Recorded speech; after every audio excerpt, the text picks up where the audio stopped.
ನಮಸ್ತೆ, ನಮ್ಮ ಕುಟುಂಬ ಕನ್ನಡ ವ್ಲಾಗ್ಸ್ಗೆ ತಮ್ಮೆಲ್ಲರಿಗೂ ಸ್ವಾಗತ. ನಾನು ನಿಮ್ಮ ಪ್ರೀತಿಯ ಕನ್ನಡತಿ ಭಾಗ್ಯ. ಫ್ರೆಂಡ್ಸ್, ಎಲ್ಲರೂ ಹೇಗಿದ್ದೀರಾ? ಹೋಪ್ ಎಲ್ಲರೂ ಸೇಫಾಗಿ ಚೆನ್ನಾಗಿದ್ದೀರಾ ಅಂತ ಹೇಳಿ ಭಾವಿಸ್ತಾ ಇವತ್ತಿನ ವೀಡಿಯೋನ ಶುರು ಮಾಡ್ತಾ ಇದ್ದೀನಿ. ಆ್ಯಕ್ಚುಲಿ ಈ ವಿಡಿಯೋ ಬಂದು ಗುರುವಾರ ಮಾಡಿರೋ ವಿಡಿಯೋ. ಬಟ್ ಗುರುವಾರ ಲೈಕ್ ವೆಡ್ನೆಸ್ಡೇ ಈವ್ನಿಂಗು ಸ್ವಲ್ಪ ಕೆಲಸ ಇತ್ತು ಅಂತ ಹೇಳಿ ಆಚೆ ಹೋಗಿದ್ವಿ. ಸೊ ಹೋದಾಗ ಸ್ವಲ್ಪ ಈ ಸ್ಟಿಕ್ಕರ್ಸ್ ಲೇಡೀಸ್ಗಂದರೆ ಮಂತ್ಲಿ ನಾವೇನಾದರೂ ತೊಗೊಳೋದು ಇದ್ದೇ ಇರುತ್ತಲ್ವ. ಸೊ ಆ ಥರ ಟೈಮ್ಗೆ ನನಗೆ ಕ್ಲಿಪ್ಸ್, ಸ್ಟಿಕ್ಕರ್ಸ್ ಇವೆಲ್ಲ ಬೇಕಾಗಿತ್ತು ಅಂತ ಹೇಳಿ ಸ್ವಲ್ಪ ಸರ್ಜಾಪುರಕ್ಕೆ ಹೋಗಿದ್ದೆ. ಬಟ್ ಯಾವುದೇ ಥರದ ವೀಡಿಯೋ ಮಾಡಲಿಲ್ಲ. ನಾನು ವೆಡ್ನೆಸ್ಡೇ ಹೋಗಿದ್ದೆಲ್ಲ ತೊಗೊಂಡು ಬಂದೆ, ಬಟ್ ವೀಡಿಯೋ ಮಾಡಿರಲಿಲ್ಲ. ಸರಿ ಆಯಿತು, ಥರ್ಸ್ಡೇ ವೀಡಿಯೋಗೆ ಅಪ್ಲೋಡ್ ಮಾಡೋಣ ಅಂತ ಹೇಳಿ ಥರ್ಸ್ಡೇ ಇವತ್ತಿನ ವೀಡಿಯೋ ಅಮಾವಾಸ್ಯೆ ಪೂಜೆದಿರುತ್ತೆ. ನಿಮಗೆ ತಮ್ಮನೇಲಿ ನೋಡಿದ ತಕ್ಷಣ ಗೊತ್ತಾಗಿರುತ್ತೆ. ಸೊ ಇವತ್ತಿನ ವೀಡಿಯೋ ನಿಮ್ಗೆ ಯಾರಿಗಾದರೂ ಇಷ್ಟ ಆದರೆ ದಯವಿಟ್ಟು ವೀಡಿಯೋಗೆ ಲೈಕ್ ಮಾಡಿ. ಇನ್ನೂ ಚಾನಲ್ ಸಬ್ಸ್ಕ್ರೈಬ್ ಆಗಲಿಲ್ಲ ಅಂತಂದರೆ ಸಬ್ಸ್ಕ್ರೈಬ್ ಆಗಿ ಈ ನಿಮ್ಮ ಕನ್ನಡತಿಗೆ ಸಪೋರ್ಟ್ ಮಾಡಿ ಅಂತ ಕೇಳ್ಕೊತಾ ಇವತ್ತಿನ ವಂಡರ್ಫುಲ್ ವೀಡಿಯೋನ ಶುರು ಮಾಡ್ತಾ ಇದ್ದೀನಿ. ಸೊ ಏನೇನೆಲ್ಲ ತಂದಿದ್ದೀನಿ ಅಂತ ಹೇಳಿ ಇಲ್ಲಿ ತೋರಿಸ್ತಾ ಇದ್ದೀನಿ ನೋಡಿ. ನೈ ಪಾಲಿಷ್ ಆಗಿರಲಿ, ರಿಬ್ಬನ್ಸ್ ಆಗಿರಲಿ. ಗೈಸ್, ನಿಜ ಹೇಳ್ತೀನಿ, ಈ ರಿಬ್ಬನ್ಸು ಮೊದಲೆಲ್ಲ ನಾವು ಚಿಕ್ಕವರಿದ್ದಾಗ ಈ ಥರ ರಿಬ್ಬನ್ಸ್ ಏನಾದರೂ ತೊಗೊಂಡ್ರೆ ಹತ್ತತ್ರ ಏನಿಲ್ಲ ಅಂದ್ರೆ ಒಂದು 6 months 1 yearವರೆಗೂ ಬಾಳಿಕೆ ಬರ್ತಾಯಿತ್ತು. ಬಟ್ ಇವಾಗ ಅದರಲ್ಲೂ ಕಲಬೆರಕೆ ಮಾಡ್ತಾರೋ ಏನೋ ಗೊತ್ತಿಲ್ಲ. ಬಟ್ ಸರಿಯಾಗಿ 3 ತಿಂಗಳು ಸಹ ಬರೋಲ್ಲ ರಿಬ್ಬನ್ಸು. ಫುಲ್ಲು ಲೂಸ್ ಥರ ಆಗಿಬಿಡುತ್ತೆ ಕೆಲವೊಬ್ಬರು ಜನಗಳ ಥರ. ಅಯ್ಯೋ, ನಾನು ಆಲ್ಮೋಸ್ಟ್ ಮೊನ್ನೆ ಡಿಮಾರ್ಟ್ಗೆ ಹೋದಾಗೂ ತೊಗೊಬಂದಿದ್ದೀನಿ ರಿಬ್ಬನ್ಸು. ಅದಾದಮೇಲೆ ಈಗಲೂ ತಂದಿದ್ದೀನಿ, ಖಾಲಿ ಆಗ್ತಾನೇ ಇದೆ. ಸೊ ಅದಕ್ಕೆ ತಂದೆ. ಆಮೇಲೆ ಇದು ಸ್ಯಾರಿ ಪಿನ್ಸು. ಲಾಸ್ಟ್ ಟೈಮ್ ಏನಾಯಿತು ಅಂತಂದರೆ ಮದುವೆಗೆ ಹೋಗಿದ್ದೀನಿ, ಸ್ಯಾರಿ ಪಿನ್ನು ಕಟ್ಟಾಗಿಬಿಟ್ಟಿದೆ, ನೋಡ್ಕೊಂಡಿಲ್ಲ. ಗೈಸ್, ನಾನು ಯೂಶ್ವಲಿ ಸ್ಯಾರಿ ಪಿನ್ ಒಂದೇ ಹಾಕೋದು. ಓ ಮೈ ಗಾಡ್, ಅಲ್ಲೇನಾದರೂ ನನಗೆ ಆ ಬೈಕ್ಗೆ 1-2 ಎಕ್ಸ್ಟ್ರಾನೇ ತಂದಿದ್ದೀನಿ. ಆಮೇಲೆ ನಾರ್ಮಲಾಗಿ ಪಿನ್ಸ್ ಎಲ್ಲ ಬೇಕಾಗಿತ್ತು.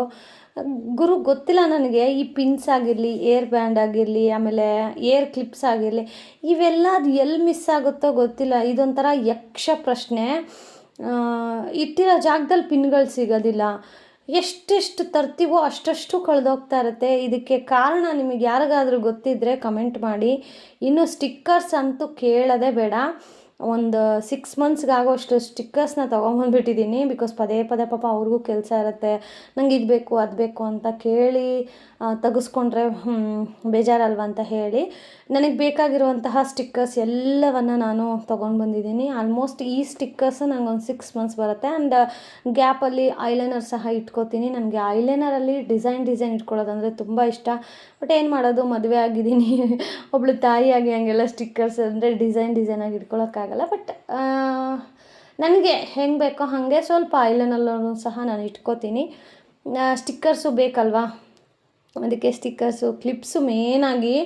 ಅದು ಎಲ್ಲೆಲ್ಲಿ ಮಿಸ್ ಆಗ್ತಾವೋ ಗೊತ್ತಿಲ್ಲ. ನಮ್ಮ ಯಜಮಾನ್ರು ಮೊನ್ನೆ ಎಲ್ಲ ಡಿಮಾರ್ಟಲ್ಲಿ ತೊಗೊಂಡಲ್ಲೇ ಮತ್ತೆ ಕ್ಲಿಪ್ಸ್ ಬೇಕಾ ಅಂತ ಅಂದರು. ಅಯ್ಯೋ, ಗೊತ್ತಿಲ್ಲ ಕಣ್ರಿ ಅದು ಎಲ್ಲೆಲ್ಲಿ ಹೋಗ್ತಾವೋ ಕ್ಲಿಪ್ಸು ಅಂತ ಹೇಳಿ. ನಿಜ ಇದೊಂಥರ ಹೆಣ್ಮಕ್ಳಿಗೆ ದ ಬಿಗ್ಗೆಸ್ಟ್ ಪ್ರಾಬ್ಲಮ್ ಅಂತ ಅನ್ಕೋತೀನಿ.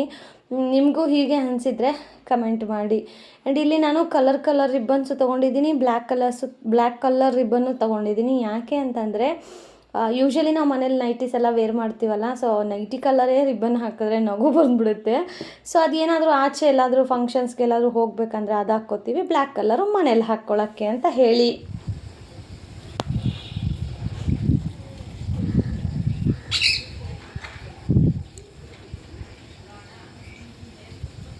ನೋಡಿ ಗೈಸ್, ಎಷ್ಟು ದಿನ ಆಯಿತು ಗಿಳಿನ ನೋಡಿ. ಯಾರಿಗೆಲ್ಲ ಪ್ಯಾರೆಟ್ ಕಾಣಿಸ್ತು ಕಮೆಂಟ್ ಮಾಡಿ, ಯಾರಿಗೆ ಕಾಣಿಸಿಲ್ವೋ ಅವರು ಕಮೆಂಟ್ ಮಾಡಿ. ನೋಡಿ ಅಲ್ಲಿ ತಿಂತಾ ಇದೆ, ಕಾಣಿಸ್ತಾ?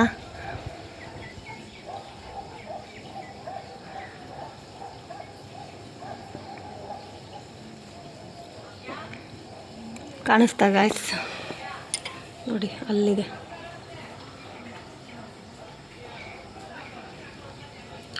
ನೋಡಿ ಅಲ್ಲಿ.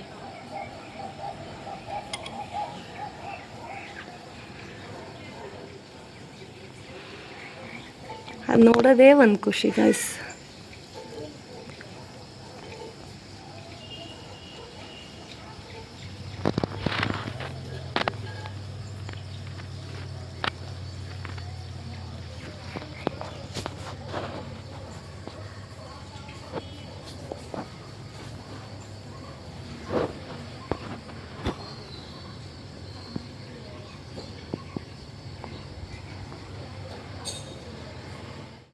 ಬಂದಿದ್ದೀನಿ. ಇವತ್ತು ಬೆಳಗ್ಗೆ ಟಿಫನ್ಗೆ ಅಂತ ಹೇಳಿ ದೋಸೆ ಟೊಮೊಟೊ ಗೊಜ್ಜು. ನಮ್ಮ ಮನೇಲಿ ಟೊಮೊಟೊ ಗೊಜ್ಜಂತೂ ಅದು ಯಾಕೆ ನನ್ನ ಮಗನಿಗೂ ನಮ್ಮ ಯಜಮಾನ್ರಿಗೂ ಬೋರ್ ಆಗಲ್ಲ ಅಂತ ನಂಗೆ ಗೊತ್ತಿಲ್ಲ ಗೈಸ್. ಟೊಮೊಟೊ ಗೊಜ್ಜು, ದೋಸೆ, ಟೊಮೊಟೊ ಗೊಜ್ಜು, ಚಪಾತಿ. ಅಬ್ಬಾ ದೇವ್ರೆ, ನಿಮ್ಮಲ್ಲೂ ಟೊಮೊಟೊ ಗೊಜ್ಜು ಲವರ್ಸ್ ಯಾರಾದರೂ ಇದ್ದರೆ ಕಮೆಂಟ್ ಮಾಡಿ. ನನಗಂತೂ ಟೊಮೊಟೊ ಗೊಜ್ಜು ಮಾಡಿ ಮಾಡಿ ಸಾಕಾಗ್ಬಿಟ್ಟಿದೆ. ಬಟ್ ಅವ್ರಿಗೆ ಅದೇ ಇಷ್ಟ. ಆ್ಯಕ್ಚುಲಿ ನಾನು ಎಲ್ಲ ತೆಗೆದಿಡ್ತಾ ಇದ್ದೆ, ವಿಡಿಯೋ ಮಾಡೋದು ಥಾಟೇ ಬರಲಿಲ್ಲ. ಸೊ ಆಲ್ಮೋಸ್ಟ್ ಇಲ್ಲೆಲ್ಲ ನೀಟ್ ಮಾಡ್ತಾಯಿದ್ದೆ. ಈಗ ದೇವ್ರ ಪಾತ್ರೆ ತೊಳ್ಕೊಬೇಕು, ಬಿಕಾಸ್ ಇವತ್ತು ಅಮಾವಾಸ್ಯೆ ಅಲ್ವಾ. ಸೊ ಸಾಯಂಕಾಲಕ್ಕೆ ಪೂಜೆ ಎಲ್ಲ ಮಾಡಬೇಕು. ಕೆಲವೊಂದು ಮ್ಯಾನಿಫೆಸ್ಟೇಷನು ಆಮೇಲೆ ರೆಮಿಡೀಸ್ ಎಲ್ಲ ಮಾಡ್ಕೋಬೇಕು. ಸೊ ಅದಕ್ಕೇನೆ ಅಂತ ಹೇಳಿ ಬೆಳಗ್ಗೆ ಇಬ್ಬರೂ ಅಂದರೆ ಲೈಕ್ ನನ್ನ ಮಗ ಮತ್ತು ಹಸ್ಬೆಂಡ್ ಇಬ್ಬರು ಸ್ವಲ್ಪ ಬೇಗನೆ ಹೊರಟ್ರು. ಸೊ ಹಾಗಾಗಿ ನನಗೂ ಸ್ವಲ್ಪ ಟೈಮ್ ಸಿಕ್ತು. ಆ್ಯಂಡ್ ಮನೇಲಿ ಪೂಜೆ ಅಂತ ಅಂದಾಗ ಎಲ್ಲವೂ ನಾವು ಕ್ಲೀನ್ ಮಾಡ್ಕೊಂಡು ಪೂಜೆ ಮಾಡಿದ್ರೆ ಅದು ಏನೋ ಮನಸ್ಸಿಗೆ ಸಮಾಧಾನ. ಆ್ಯಂಡ್ ಎಲ್ಲ ಆಲ್ಮೋಸ್ಟ್ ಹೆಣ್ಮಕ್ಳು ಸೇಮ್ ಇದೇ ಥರನೇ ಥಿಂಕ್ ಮಾಡ್ತಾರೆ. ಅದಕ್ಕೆ ಇವತ್ತು ಅಮಾವಾಸ್ಯೆ, ಇವತ್ತು ದೇವ್ರ ಪಾತ್ರೆ ಎಲ್ಲ ತೊಳೆದು ದೇವ್ರ ಫೋಟೋ ಎಲ್ಲ ಕ್ಲೀನ್ ಮಾಡಿ ಮತ್ತು ರಾಯರಿಗೆ ಗಂಧ ಇಟ್ಟು ದೇವ್ರ ಫೋಟೋಗೆ ಅರ್ಶಿನ ಕುಂಕುಮ ಇಟ್ಟು ಪೂಜೆ ಮಾಡೋದಂತಂದರೆ ಅದು ಎಷ್ಟು ಖುಷಿ ಆಗುತ್ತೆ ಅಲ್ವಾ. ಆ್ಯಕ್ಚುಲಿ ನಾನು ತುಂಬ ಕಡಿಮೆ ಫ್ರೆಂಡ್ಸ್ಗಳನ್ನು ಮಾಡ್ಕೊಳ್ಳೋದು. ಯಾಕೆ ಅಂತಂದರೆ ಜೊತೇಲಿದ್ದು ಚೂರಿ ಹಾಕೋರು ಜಾಸ್ತಿ, ಆಯಿತಾ. ಫ್ರೆಂಡ್ಸ್ಗಳನ್ನು ಬಿಲೀವ್ ಮಾಡೋದು ತುಂಬ ಕಡಿಮೆ. ಆ್ಯಂಡ್ ನನ್ನ ಹತ್ರ ಯಾರೆಲ್ಲ ಫ್ರೆಂಡ್ಸ್ ಆಗಿರ್ತಾರೋ ಅವ್ರನ್ನ ತುಂಬಾ ರೆಸ್ಪೆಕ್ಟ್ಫುಲ್ಲಾಗಿ ನೋಡ್ಕೋತೀನಿ. ವಾಪಸ್ ಅವ್ರು ಹೇಗೆ ಇರ್ತಾರೋ ಅನ್ನೋದ್ರ ಮೇಲೆ. ಆ್ಯಂಡ್ ತುಂಬ ನಾನು ತೀರಾ ಕಡಿಮೆ ಜಾಸ್ತಿ ಕ್ಲೋಸ್ ಆಗೋದು ಫ್ರೆಂಡ್ಸ್ಗಳ ಜೊತೆ ಅಥವಾ ಸ್ಟ್ರೇಂಜರ್ಸ್ ಜೊತೆ. ಯಾಕೆ ಅಂತಂದರೆ ನನಗೆ ಕ್ಲೋಸ್ ಫ್ರೆಂಡ್ಸ್ ಅಂದರೆ ನಮ್ಮ ದೇವ್ರ ಮನೆ, ನಮ್ಮ ಮನೆ. ಸೊ ಇದಿಷ್ಟು ನನಗೆ ಕ್ಲೋಸು. ಸೊ ಇವರಿಬ್ಬರು, ಮನೆ ಮತ್ತು ದೇವರು, ಇವರಿಬ್ಬರು ನನ್ನ ಜೊತೆ ಕ್ಲೋಸ್ ಆಗಿದ್ದರೆ ಎಲ್ಲವನ್ನ ಹಂಚ್ಕೋತೀನಿ. ಇವಾಗ ಪರ್ಯಂತ ಸ್ಕೂಲ್ಗೆ ಹೋದಾಗ ನಾನು ಒಬ್ಬಳೇ ಇರ್ತೀನಿ, ಹಸ್ಬೆಂಡ್ ಆಫೀಸ್ಗೆ ಹೋದಾಗೂ ಒಬ್ಬಳೇ ಇರ್ತೀನಿ. ಒಬ್ಬಳೇ ಇದ್ದಾಗ ನನ್ನ ಜೊತೆ ಇರೋದು ನನ್ನ ಮನೆ, ನನ್ನ ದೇವರು. ಸೊ ಇವರಿಬ್ಬರ ಜೊತೆ ನಂಗೆ ತುಂಬ ಕನೆಕ್ಷನ್ ಇದೆ, ತುಂಬ ಮಾತಾಡ್ತೀನಿ. ಯಾಕಂದರೆ ವಾಪಸ್ ಅವ್ರೇನು ಹೇಳೋದಿಲ್ಲ, ಆನ್ಸರ್ ಒಂದು ಪವಾಡಗಳ ಮುಖಾಂತರ ತೋರಿಸ್ತಾರೆ. ಇದಕ್ಕಿಂತ ಬೆಸ್ಟ್ ಫ್ರೆಂಡ್ಸ್ ಯಾರಿದ್ದಾರೆ ಪ್ರಪಂಚದಲ್ಲಿ? ನನಗೇನೋ ಹಂಗೆ ಅನಿಸುತ್ತೆ. ನಿಮ್ಗೇನು ಅನಿಸುತ್ತೆ ಕಮೆಂಟ್ ಮಾಡಿ. ಸೊ ಈಗ ದೇವ್ರ ಪಾತ್ರೆ ಎಲ್ಲ ತೊಳಿತಾ ಇದ್ದೀನಿ. ಆ್ಯಂಡ್ ಇವತ್ತಿನ ವೀಡಿಯೋ ತುಂಬ ಚೆನ್ನಾಗಿರುತ್ತೆ. ಆ್ಯಂಡ್ ಪೂಜೆ ವೀಡಿಯೋ ಅಂತೂ ನಾನು ಶೇರ್ ಮಾಡೋದಿಲ್ಲ, ಬಿಕಾಸ್ ತುಂಬ ಜನ ಹೇಳ್ತಾರೆ ಗೈಸ್ ಬರೀ ಪೂಜೆ ವೀಡಿಯೋ ಮಾಡ್ತೀರಾ ಅಂತ ಹೇಳಿ. ಅಲ್ಲ ಗುರು, ನನ್ನ ಕಂಟೆಂಟೇ ಡೈಲಿ ವ್ಲಾಗ್. ಸೊ ನನ್ನ ಜೀವನದಲ್ಲಿ ಏನೇನು ನಡೆಯುತ್ತೆ ಅದನ್ನೇ ತಾನೇ ನಾನು ಶೇರ್ ಮಾಡಬೇಕು. ಸೊ ಇವತ್ತು ಅಮಾವಾಸ್ಯೆ, ಪೂಜೆ ಮಾಡ್ತೀನಿ, ಪೂಜೆ ವೀಡಿಯೋ ಹಾಕ್ತೀನಿ, ಅದೂ ತಪ್ಪು. ಮತ್ತು ಇನ್ನೇನು ಮಾಡಬೇಕೋ ಗೊತ್ತಿಲ್ಲ. ಬಟ್ ಕೆಲವೊಬ್ರು ಹಾಗೇ ಎಲ್ಲದಕ್ಕೂ ನಂದೆಲ್ಲಿಡಲಿ ಅಂತ ಬಂದು ಕಡ್ಡಿ ಅಲ್ಲಾಡಿಸ್ತಾ ಇರ್ತಾರೆ. ಸೊ ಆ ಕಡ್ಡಿನ ಮುರಿದು ಸೈಡಿಗೆ ಬಿಸಾಕಿ ನಾವು ಹೋಗ್ತಾ ಇರಬೇಕು. ಆ್ಯಂಡ್ ಈಗ ದೇವ್ರ ಪಾತ್ರೆ ಎಲ್ಲ ತೊಳೆದು ಅದಾದಮೇಲೆ ವ್ಲಾಗನ್ನು ಕಂಟಿನ್ಯೂ ಮಾಡ್ತೀನಿ. ಸೊ ನೋಡ್ತಾ ಹೋಗಿ. ಸೊ ಫಸ್ಟಿಗೆ ನಾನು ದೇವ್ರ ಪಾತ್ರೆ ಹೆಂಗೆ ತೊಳಿತೀನಿ ಅಂತ ತುಂಬ ವೀಡಿಯೋಗಳಲ್ಲಿ ಶೇರ್ ಮಾಡಿದ್ದೀನಿ. ಬಟ್ ಆದ್ರೂ ಸರಿ, ಹೇಗಿದ್ರು ಪೂಜೆದ ವೀಡಿಯೋ ಶೇರ್ ಮಾಡಲ್ವಲ್ಲ, ಸರಿ ಈ ವಿಡಿಯೋ ಶೇರ್ ಮಾಡೋಣ ಅಂತ ಹೇಳಿ ಶೇರ್ ಮಾಡ್ತಾ ಇದ್ದೀನಿ.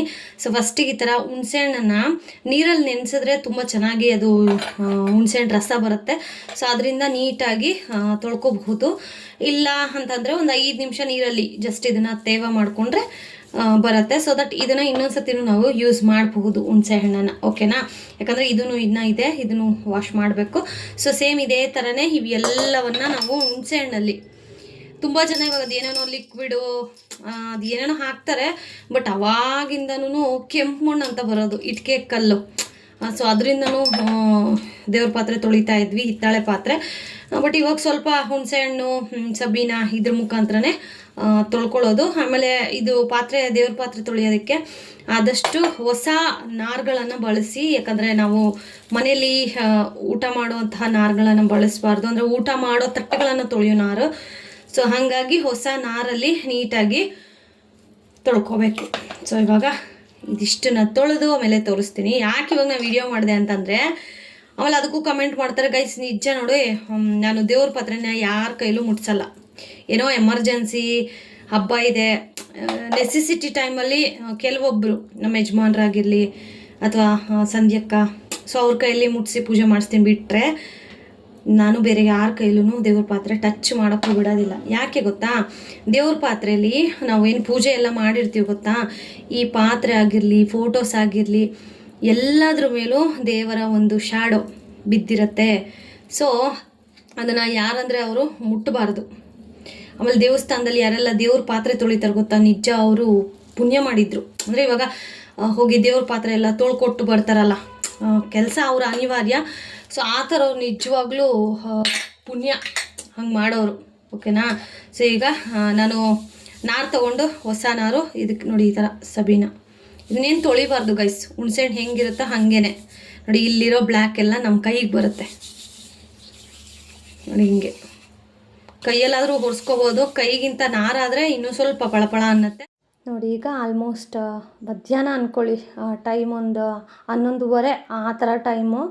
ಸೊ ಬಿಗ್ ಬಾಸ್ ನೋಡಿರಲಿಲ್ಲ ನೈಟು, ಯಾಕಂದರೆ ನೈಟು ನಾನು ಬಿಗ್ ಬಾಸ್ ನೋಡೋದಿಲ್ಲ ಅಲ್ವಾ.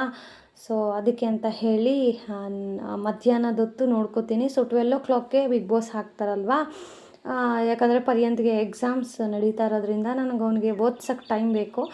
ಹಾಗಾಗಿ ಮಧ್ಯಾಹ್ನ ನೋಡ್ಕೊಳ್ಳೋಣ ಅಂತ ಹಸ್ಬೆಂಡು ಅವರೆಲ್ಲ ಟಿಫನ್ ಮಾಡಿ ಆಫೀಸ್ಗೆ ಕೊಟ್ಟರು. ಅದಾದಮೇಲೆ ನನಗೇನು ಕೆಲಸ ಅಷ್ಟು ಕಡಿಮೆನೇ ಅಲ್ವ ಈಗ, ಆಂಟಿ ಬಂದು ಹೋಗೋದ್ರಿಂದ. ಸೊ ಅದಾದಮೇಲೆ ಆಂಟಿ ಬಂದು ಹೋದ್ಮೇಲೆ ನಾನು ಎಲ್ಲ ಸ್ನಾನ ಮಾಡಿಕೊಂಡು ಬಟ್ಟೆ ಎಲ್ಲ ವಾಷಿಂಗ್ ಹಾಕಿ ಅದನ್ನು ಒಣಗಾಕಿ ಇವೆಲ್ಲ ಆದಮೇಲೆ ದೇವ್ರ ಪಾತ್ರೆಗಳನ್ನು ತೊಳ್ಕೊಂಡು ಈಗ ಅರಿಶಿನ ಕುಂಕುಮ ಎಲ್ಲ ಇಟ್ಟು, ನನಗೇನು ಅಂತಂದರೆ ಹೆಂಗೆಂಗೋ ಇಟ್ಟು ಹೆಂಗೆಂಗೋ ಮಾಡೋಕ್ಕೆ ಇಷ್ಟ ಆಗೋಲ್ಲ. ಸೊ ನಿಧಾನ ಆದರೂ ಪರವಾಗಿಲ್ಲ, ನನಗೆ ತೃಪ್ತಿ ಆಗಬೇಕು. ನಾನು ಮಾಡಿರೋ ಅಲಂಕಾರ, ನಾನು ಇಟ್ಟಿರೋ ಬೊಟ್ಟು ಇಷ್ಟ ಆಗಲಿಲ್ವಾ ಮತ್ತೆ ತೊಳೆದು ಮತ್ತೆ ನಾನು ಇಡೋಕ್ಕೂ ಸೈ. ಸೊ ಆ ಥರ ನನಗೆ. ಹಾಗಾಗಿ ಇವತ್ತು ಆಲ್ಮೋಸ್ಟ್ ಸಾಯಂಕಾಲ ಆಗೋಯ್ತು ಗೈಸ್. ಬಿಗ್ ಬಾಸ್ ನೋಡ್ತಾ ನೋಡ್ತಾ ದೇವ್ರ ಪಾತ್ರೆ ಎಲ್ಲ ಒರೆಸಿ ಇಟ್ಕೊತಾ ಇದ್ನ. ಅದಾದಮೇಲೆ ಅರಿಶಿನ ಕುಂಕುಮ ಇಟ್ಕೊಳ್ಳೋದು ಅದೆಲ್ಲ ಆಗಿ ಅಷ್ಟೊತ್ತಿಗೆ ಅಕ್ಕನೂ ಬಂದಿದ್ದರು. ಸೊ ಅವ್ರ ಜೊತೆ ಮಾತಾಡ್ಕೊತಾ ಟೈಮ್ ಹೋಗಿದ್ದೇ ಗೊತ್ತಾಗಲಿಲ್ಲ. ಆಲ್ಮೋಸ್ಟ್ 3:30 ಆಗೋಯ್ತು. ಇನ್ನು ಪರ್ಯಂತ್ ಬಂದ. ಅವ್ನು ಬಂದಮೇಲೆ ಈ ಕೆಲಸ ಎಲ್ಲ ಮಾಡೋಕ್ಕಾಗಲ್ಲ. ದೇವ್ರ ಪಾತ್ರೆ ಇದು ಅಂದರೆ ದೇವ್ರ ಮನೆಗೆ ಅರಿಶಿನ ಕುಂಕುಮ ಇಟ್ಟಿದ್ದೆಲ್ಲ ಆಯಿತು, ಬಟ್ ಹೊಸ್ಲಿಗೆ ಇಡಬೇಕಿತ್ತು. ನಾನು ಅಂದ್ಕೊಂಡೆ ಸರಿ ಪರ್ಯಂತ್ ಬಂದಮೇಲೆ ಮಾಡ್ಕೊಳ್ಳೋಣ ಅಂತ ಹೇಳಿ. ಅಷ್ಟೊತ್ತಿಗೆ ಅಕ್ಕನೂ ಬಂದ್ರಲ್ಲ, ಸರಿ ಸ್ವಲ್ಪ ಹೊತ್ತು ಮಾತಾಡೋಣ, ನನಗೂ ಮೈಂಡ್ ಫ್ರೀ ಆಗುತ್ತೆ ಅಂತ ಹೇಳಿ ಮಾತಾಡ್ತಾ ಕೂತ್ಕೊಂಡ್ವಿ. ಪರ್ಯಂತ್ ಬಂದ, ಅವನಿಗೂ ಇನ್ನೂ ಸ್ನಾನ ಮಾಡಿಸಿ ಅವನ್ನ ರೆಡಿ ಮಾಡಿಸಿ. ಸೊ ಸಾಯಂಕಾಲ ಒಟ್ಟಿಗೆ ಪೂಜೆ ಮಾಡಿದೆ. ನಾನು ಪೂಜೆದು ಯಾವುದೂ ವೀಡಿಯೋ ಹಾಕಲ್ಲ, ಯಾಕಂದರೆ ತುಂಬ ಜನ ಕಂಪ್ಲೇಂಟ್ ಇದೆ ಪೂಜೆ ವೀಡಿಯೋ. ಬಟ್ ತುಂಬ ಜನ ಕೇಳೋದು ಅದನ್ನೇ, ಅಕ್ಕ ತುಂಬ ದಿನ ಆಯಿತು ನಿಮ್ಮ ಪೂಜೆ ವೀಡಿಯೋನ ಅಪ್ಲೋಡ್ ಮಾಡಿ ಮಾಹಿತಿಯನ್ನು ಕೊಡಿ ಅಂತ ಹೇಳಿ. ನನಗೆ ಯಾವ ಥರ ವೀಡಿಯೋಸ್ ಅಪ್ಲೋಡ್ ಮಾಡಬೇಕು ಅಂತ really for the first time ನನಗೆ ಕನ್ಫ್ಯೂಷನ್ ಆಗ್ತಾಯಿದೆ. ಸೊ ಆಮೇಲೆ ಮೊನ್ನೆ ಒಂದು ವೀಡಿಯೋ ಹಾಕಿದ್ದೆ, ಲೈಕ್ ಬಟ್ಟೆದು ಫೋಲ್ಡ್ ಮಾಡೋದು, ಅವರಿಗೋಸ್ಕರ ಅಂತಲೇ ಕೇರಳದವ್ರಿಗೆ ವೀಡಿಯೋ ಹಾಕಿದ್ದೀನಿ. ಆ್ಯಂಡ್ ಅವರು ಹೇಳ್ತಾರೆ ಆ ವಿಡಿಯೋ ನೋಡಿದ್ದೀನಿ, ಇನ್ನೊಂದು ವೀಡಿಯೋ ಮಾಡಿ. ಅಂದರೆ ಏನು ಅಂದ್ಕೊಂಡಿದ್ದೀರಾ ನೀವು ಅಂತ ನನಗೆ ಅರ್ಥ ಆಗ್ತಾಯಿಲ್ಲ. ಹೋದರೆ ಹೋಗಲಿ ಪಾಪ ಅಂತ ಒಂದು ಕನ್ಸನ್ನಿಂದ ವೀಡಿಯೋ ಹಾಕಿದ್ರೆ ಮನುಷ್ಯರು ಅಷ್ಟೇ ಗೈಸ್. ನಮ್ಮಿಂದ ಯೂಸ್ ಇದೆಯಂತ ಅಂದರೆ ಎಷ್ಟರ ಮಟ್ಟಿಗಾದರೂ ಬಗ್ಗಿಸ್ತಾರೆ. ನಮ್ಮಿಂದ ಯೂಸ್ ಇಲ್ಲ ಅಂತಂದರೆ ಮರ್ಯಾದೆ ಕೊಡೋದಿರಲಿ, ನಮ್ಮನ್ನು ಮಾತು ಆಡಿಸೋದಿಲ್ಲ. ಸೊ ಕೆಲವೊಬ್ಬರು ನೋಡಿ ಈ ಥರ ಇರ್ತಾರೆ, ಬಂದು ಅವ್ರ ಕಮೆಂಟ್ ಬೇಕಂದ್ರೆ ನೀವು ಹೋಗಿ ನೋಡಿ, ಐ ಆಮ್ ಫ್ರಮ್ ಕೇರಳ ಅಂತ ಹಾಕ್ತಾರೆ ಕಮೆಂಟ್ಗಳು. ನಾನು ಅವರಿಗೋಸ್ಕರ ಹೇಳಿದೆ ಆ ವಿಡಿಯೋದಲ್ಲೂ, ಗುರು ಯಾರಿಗೂ ಒಬ್ಬೊಬ್ರಿಗೆ ಅದು ಗೊತ್ತಿರೋದಿಲ್ಲ ಅಂತ. ಮತ್ತೆ ಬಂದು ಇನ್ನೊಂದು ಸತಿ ಇದೇ ವಿಡಿಯೋ ಮಾಡಿ ಹಾಕಿ ಅಕ್ಕ ಸಿಸ್ಟರ್ ಅಂತ ಹೇಳಿ ಹಾಕ್ತಾರೆ. ನನಗೆ ನಗಬೇಕೋ ಅಳಬೇಕೋ ಸೀರಿಯಸ್ಲಿ ಒಂಥರ ಕೋಪನೂ ಬಂತು ನನಗೆ. ನಾನು ತುಂಬ ಲೀನಿಯನ್ಸ್ ಕೊಟ್ಬಿಟ್ನಾ ಇವ್ರಿಗೆಲ್ಲ ಅಂತ ಹೇಳಿ. ಬಟ್ ಕೆಲವೊಂದು ಸಾರಿ ನೀವು ಕೊಡೋ ಪ್ರೀತಿನ ನೋಡಿದ್ರೆ ಬಾಯಿ ತುಂಬ ಕರಿತೀರಾ, ಬಾಯಿ ತುಂಬ ಮಾತಾಡಿಸ್ತೀರ, ಎಲ್ಲೇ ಸಿಕ್ಕರೂ ಅಷ್ಟಷ್ಟು ಒಳ್ಳೊಳ್ಳೆ ಕಮೆಂಟ್ಗಳನ್ನು ಮಾಡ್ತೀರಾ. ಸೊ ನಿಮ್ಮ ಪ್ರೀತಿಗೆಲ್ಲ ನಾನು ಹೇಗೆ ಆ ಒಂದು ಋಣನ ತೀರಿಸ್ಕೊಳಕ್ಕಾಗತ್ತೆ? ನನ್ನ ಮೇಲೆ ಇನ್ನೂ ಜವಾಬ್ದಾರಿ ಜಾಸ್ತಿ ಆಗ್ತಾಯಿದೆ. ಈಗೆಲ್ಲ ಎಂತೆಂಥ ವೀಡಿಯೋ ಹಾಕಿದ್ರೆ ಚೆನ್ನಾಗಿರೋದಿಲ್ಲ, ಒಳ್ಳೆ ಮಾಹಿತಿ ಇರೋ ವೀಡಿಯೋ ಹಾಕಬೇಕು. ನಿಮ್ಮೆಲ್ಲರಿಗೂ ಟೈಮ್ ಕೊಟ್ಟು ನಾನು ವೀಡಿಯೋ ನೋಡ್ತಾ ಇದ್ದೀರಾ ಅಂತಂದರೆ ನಾನು ಮಾತಾಡೋ ಮಾತುಗಳಿಂದ ನಿಮ್ಮ ಮನಸ್ಸಿಗೆ ಒಂದು ರಿಲೀಫ್ ಅನ್ನೋದು ಸಿಗಬೇಕು. ಎಷ್ಟೋ ಜನ ಹೇಳ್ತಾರೆ, ನಾನೂ ನೋಡಿದ್ದೀನಿ, ನನ್ನ ವೀಡಿಯೋನ ಆನಲ್ಲಿ ಇಟ್ಬಿಟ್ಟು ಬೇರೆ ಕೆಲಸ ಮಾಡ್ತಾ ಇರ್ತಾರೆ, ಅದನ್ನು ಕೇಳಿಸ್ಕೊತಾ ಇರ್ತಾರೆ. ಅಂದರೆ ವಿಡಿಯೋ ನೋಡೋದಕ್ಕಿಂತ ಕೇಳಿಸ್ಕೊಳ್ಳೋರ ಸಂಖ್ಯೆ ಜಾಸ್ತಿ ಆಗಿದೆ. ಇದನ್ನು ನಾನು ಒಬ್ಬರು ಇಬ್ಬರು ಅಂತ ಹೇಳಲ್ಲ, ಸುಮಾರು ಜನ ಹೇಳೋದು ನನಗೆ. ಸೊ ನಾನು ಅದಕ್ಕೆ ಹೇಳ್ತೀನಿ ನೋಡಿ, ಈ ಥರ ವೀಡಿಯೋಸ್ ಹಾಕಿದಾಗ ಬ್ಯಾಕ್ಗ್ರೌಂಡಲ್ಲಿ ತುಂಬ ಜನಕ್ಕೆ ಇಷ್ಟ ಆಗುತ್ತೆ, ಒಬ್ರನ್ನ ಮೋಟಿವೇಟ್ ಮಾಡ್ತಾಯಿದ್ದೀನಿ ಅಂತಂದರೆ ನಿಜವಾಗ್ಲೂ ಆ ಮೋಟಿವೇಶನ್ ಮಾಡೋಕ್ಕೂ ಅಷ್ಟು ಧೈರ್ಯ ಬೇಕು. ಓಕೆ, ಒಬ್ಬರನ್ನ ಒಂದು ಮಾತಲ್ಲಿ ಹಿಡಿತಾ ಇಟ್ಕೊಳ್ಳೋದಿದೆಯಲ್ಲ, ತುಂಬ ಟಫ್ ಜಾಬ್. ಓಕೆ, ಯಾವಾಗ ಬೇಕಾದರೂ ನೀವು ಸ್ಕಿಪ್ ಮಾಡಿ ನೋಡ್ಬೋದು. ಬಟ್ ಒಂದು ವೀಡಿಯೋನ ಸ್ಕಿಪ್ ಮಾಡದೆ ನಿಮ್ಮ ಕೈಯಲ್ಲಿ ನೋಡಿಸ್ಕೊಳ್ಳೋದಿದೆಯಲ್ಲ, that is a biggest task ಅಂತ ನನಗನ್ಸುತ್ತೆ. ಆ್ಯಂಡ್ ಆ ಟಾಸ್ಕಲ್ಲಿ ನಾನು ಕಂಪ್ಲೀಟ್ ಆಗಿದ್ದೀನಿ ಅಂತಲೂ ಸಹ ಖುಷಿ ಇದೆ ನನಗೆ. ಆ್ಯಂಡ್ ಈಗ ನಿಮ್ಮ ಜೊತೆ ಹಾಗೆ ಮಾತಾಡ್ತಾ ಇಲ್ಲಿ ದೇವ್ರ ಪಾತ್ರೆನೂ ನೀಟಾಗಿ ಕ್ಲೀನ್ ಮಾಡಿಕೊಂಡೆ. ಆ್ಯಕ್ಚುಲಿ ವಾಯ್ಸ್ ಕೊಡದೇ ಇದ್ದಿದ್ರೆ ತುಂಬ ಚೆನ್ನಾಗಿರೋದು, ಬಟ್ ಬಿಗ್ ಬಾಸ್ ಓಡ್ತಾ ಇತ್ತಲ್ಲ ಹಾಗಾಗಿ.